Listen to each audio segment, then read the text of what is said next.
Assalamualaikum warahmatullahi wabarakatuh. Perkenalkan, nama saya Gabriel Fatur Zakusdi. Saya dari program studi Sosiologi Agama, Fakultas Usuluddin dan Studi Agama.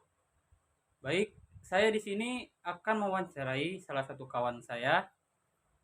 Nah, tujuan saya membuat video ini adalah untuk menyelesaikan dan mengumpulkan tugas dari mata kuliah Psikologi Sosial.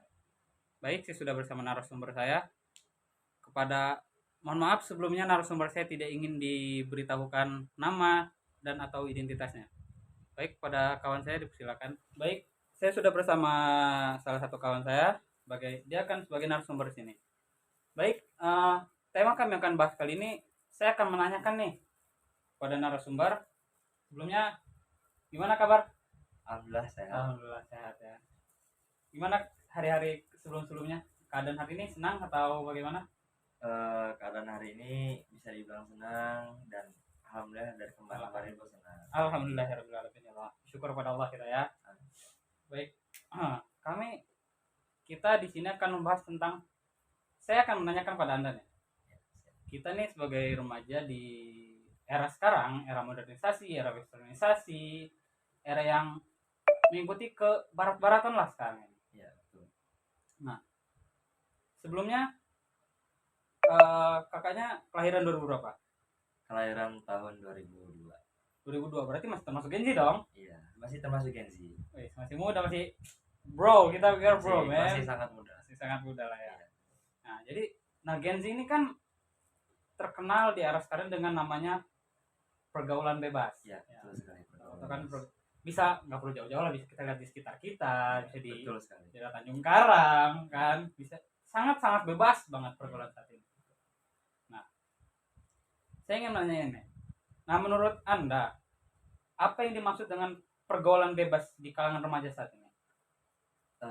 Jadi kalau menurut saya ini, pada zaman sekarang ini, menurut saya pergaulan bebas di kalangan remaja saat ini, pergaulan bebas itu sangat-sangat sangat-sangat normal bagi remaja pada zaman sekarang. Dinormalisasi berarti sangat-sangat dinormalisasikan bagi mereka. Karena mungkin mereka atau seperti kita generasi Gen Z ini sangat-sangat sudah terpengaruh dengan yang namanya budaya barat, yang dimana budaya barat itu masuk ke dalam ranah wilayah Indonesia kita ini dan menjadi yang menjadikan remaja-remaja generasi kita zaman sekarang ini jadi semakin liar dan tidak mengerti apa itu artinya hukum dan batasan gitu. Oh, jadi pergaulan bebas itu menurut perspektif Anda adalah dimana pergaulan yang tidak ada aturan berarti ya? Iya, betul sekali. Nah, menurut Anda nih, sebenarnya apa sih yang bisa jadi pemicu nih bisa terjadinya remaja ini merasa, atau bukan merasa sih, lebih ke melakukan pergaulan bebas itu? Salah satu pemicunya itu adalah mungkin faktornya dari lingkungan juga sih. Lingkungan. Dan contoh kecilnya saja ya, kenapa bisa adanya remaja sekarang tuh, kenapa bisa mengenai nama pergaulan bebas, dikarenakan dikarenakan mereka melakukan yang namanya pacaran gitu ya. Dari situ ya, dari pacaran itu mereka menerapkan yang namanya sebuah pergaulan bebas itu. Jadi seperti itu. Paham. Jadi menurut Anda ada faktor lingkungan ya, jadi lebih ke lingkungan berarti ya, bertambah lebih besar. Dia menyebabkan perubahan sosial berarti ya. Iya, betul. Seperti itu. Nah, kita sekarang ini kan tidak bisa menolak teknologi nih. Betul. Media sosial udah gitu lah kan. Kayak media sosial ini sangat gampang diakses lah, easy access. Nah, kan jadi gimana nih menurut pandangan saudara, seberapa besar sih dampak media sosial ini terhadap pergaulan bebas ini nih?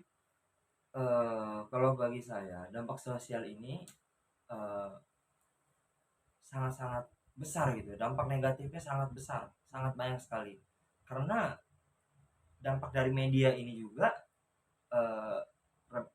remaja-remaja sekarang ini mengenal mengenal dan mengetahui konten-konten yang sangat-sangat banyak-banyak yang negatif ya. Karena di media sosial ini kita lebih banyak mendapatkan ilmu ataupun kayak konten yang lebih banyak yang negatif dibandingkan yang positifnya. Contoh halnya seperti itu tadi yang Anda katakan, seperti pergaulan bebas itu tadi. Jadi seperti itu dampaknya. Jadi nih, karena kita sudah mengetahui nih faktor-faktornya ya. Jadi mana, bagaimana, sudah dijelaskan semua, sudah dipertanyakan. Ya betul. Nah, apakah ada nih teman sebaya atau mungkin Anda sendiri, saya tidak bermaksud untuk menyinggung atau menyindir hak-hak lain orang-orang lain, cuman saya ingin menanyakan apakah ada teman sebaya yang melakukan pergaulan bebas gitu di sekitar Anda? Ada itu ada teman saya sendiri pun ada yang sudah melakukan satu hal yang negatif seperti itu, ada, dan bahkan sampai mempunyai calon jabang bayi itu. Wow, itu udah Iya. sangat kelewatan berarti. Iya, benar sangat itu sudah melewati batas dan benar-benar sudah tidak bisa normalkan lagi gitu. Jadi seperti itu. Nah, Anda nih sebagai temannya nih, karena sudah tahu ada nih yang namanya pergaulan bebas, sudah ada lagi bukti nyata nih teman Anda dekat nih sampai udah memiliki namanya atau bisa dibilang Hamidun, sekarang hamil duluan. Okay. Nah, ada nggak sih tekanan psikis atau tekanan dalam diri Anda itu terhadap pergaulan bebas yang ada di lingkungan ini? Kalau untuk tekanan memang pasti ada tekanannya, karena dengan adanya ataupun dengan ada permasalahan ini, apalagi permasalahan itu kepada teman saya sendiri, dengan dirinya saya sendiri pun saya merasa memiliki tekanan yang sangat berat juga gitu. Karena maka dari itu jangan sampai tekanan itu bisa membahayakan diri kita juga gitu, dengan alasan kita harus bisa menjaga batasan juga pergaulan kita sendiri ini. Jangan sampai kita ikut terbawa dengan ataupun terpengaruh dengan pergaulan bebas ini. Oh, gitu. paham. Nah, dari pendapat narasumber nih yang ada kawannya sendiri nih ya. Iya. Kira-kira ada nggak sih sekiranya hal yang bisa dilakukan supaya kawan kita atau saudara kita atau mungkin bisa anak kita nanti tidak terjerumus ke dalam pergaulan bebas ini? Sebenarnya untuk upayanya itu sangat banyak ya. Contoh halnya seperti semisal nanti kita mempunyai anak ya, untuk supaya tidak terjadi permasalahan yang namanya pergaulan bebas ini, kita sebagai orang tua bagaimana kita harusnya sudah mempunyai cara dong untuk menjaga anak kita nanti supaya tidak terjerumus ke pergaulan bebas ini, dengan cara contoh halnya kita mendidik anak kita tuh langsung kita masukkan saja ke dalam pendidikan pondok pesantren. Itu ya. insya Allah itu semua bisa jadi aman gitu, karena dari pesantren itu mereka mengetahui yang namanya hukum. Jadi seperti itu. Nah, kalau itu kan buat keluarga nih, ya. Atau bisa dibilang salah satu peran keluarga untuk dalam supaya tidak terjerumusnya salah satu mata keluarga kita ke dalam pergaulan bebas. Ya. Nah, kalau misalnya sebagai kawan, ya. Kalau sebagai kawan kita hanya bisa mengingatkan sebenarnya. Untuk kepada kawan itu kita hanya bisa mengingatkan saja, menasihati, memberitahu bagaimana mengetahui jalan yang baik itu seperti apa gitu. Selebihnya itu kita selebihnya itu balik lagi kepada diri masing-masing gitu. Bagaimana mereka bisa mengontrol diri mereka untuk tidak terjerumus kepada pergaulan bebas ini. Oke, jadi seperti itulah salah satu kayak cara pencegahannya kan? Iya, betul sekali. Nah, kalau misal nih, anggaplah kita sebagai pemerintah atau sebuah tokoh masyarakat. Nah, bagaimana kita bisa lebih ke bagaimana cara kita agar masyarakat ini bisa berubah gitu. Bisa kita nih gimana sih supaya tidak ada di masyarakat kita nih adanya pergaulan bebas itu? Oh, jadi mungkin menurut Anda itu cara mencegahnya itu ya, Ya, supaya tidak ada yang namanya pergaulan bebas di dalam atau masyarakat mungkin ini. bisa bilang gini aja, anggaplah sudah ada. Ya, Nah, bagaimana kita nih agar merubah persuasifnya, kan persuasif itu merubah. betul. Nah, bagaimana kita merubah masyarakat ini yang bahasa kasarnya sudah sangat menormalisasi pergaulan bebas. Nah, bagaimana, ada nggak sih menurut pendapat Anda yang bisa kita lakukan? Sebenarnya untuk upaya yang bisa kita lakukan itu mungkin kalau dari kita ya, dari masyarakat pribadi mungkin ada yang namanya konteks untuk merubah kebiasaan hal negatif seperti itu. Namun kita juga memerlukan yang namanya bantuan dari atasan, termasuk ya salah satunya itu adalah pemerintah gitu. Mungkin dari pemerintah itu bisa membantu yang namanya adanya peraturan, ya kan, menekankan yang namanya sebuah peraturan gitu, supaya tidak ada dampak-dampak negatif seperti pergaulan bebas itu. Kalau seperti itu mungkin seperti di Aceh lah ya. Betul sekali. Di Aceh kan kayak kita pacaran aja udah pasti Ya, dimarah. betul. Karena menggunakan hukum Islam Hukum Islam sangat sabut. benar. Nah, nah kan kita kayak di Aceh itu kan tadi contohnya kan. Nah, bagaimana nih menurut Anda? Tapi saya meminta dalam dua pandangan.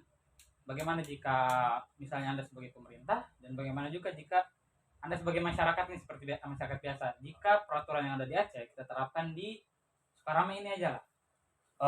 Semisal ini saya menjadi pemerintah ya, mungkin saya sebagai pemerintah mencoba berusaha gitu untuk menerapkan yang namanya peraturan seperti yang ada di Aceh, yaitu peraturan Islam yang dimana yang melakukan suatu hal zina ataupun kayak pacaran pun itu sudah termasuk zina dalam Islam. Mungkin saya bisa menerapkan program itu, tetapi kalau saya sebagai masyarakatnya mungkin belum tentu itu bisa, karena kita masyarakat itu kita hanya di bawah. Ya, kita mengikuti yang di atas saja, yaitu pemerintah. Jadi seperti itu. Nah, jika kan di sekarang ini kita tidak bisa mengukur atas semua orang Islam kan? Iya, betul sekali. Nah, jika semisal Anda sebagai orang Kristen, bagaimana pandangan Anda ketika ada penerapan hukum Islam ini? Semisal saya menjadi orang Kristen, mungkin saya sangat setuju juga sih, karena di agama Kristen pun suatu hal yang negatif juga bukan berarti itu mereka halalkan. Gitu. Jadi seperti itu. Tidak semua agama itu menghalalkan suatu hal negatif nih, yaitu pergaulan bebas. Tidak semua agama menghalalkan semua itu. Dan juga mungkin tidak ada agama yang menghalalkan. Iya, betul sekali. Jadi seperti itulah pergaulan bebas tentang yang ada di dunia ini. Terus baik, mungkin sekian ya dari pembahasan kami tentang pergaulan bebas. Saya ucapkan terima kasih kepada narasumber karena sudah menyempatkan waktu, sudah mau menjawab pertanyaan-pertanyaan, sudah mau berbagi sharing-sharing cerita. Oke, baik, saya tutup. Sekian dari saya. Assalamualaikum warahmatullahi wabarakatuh.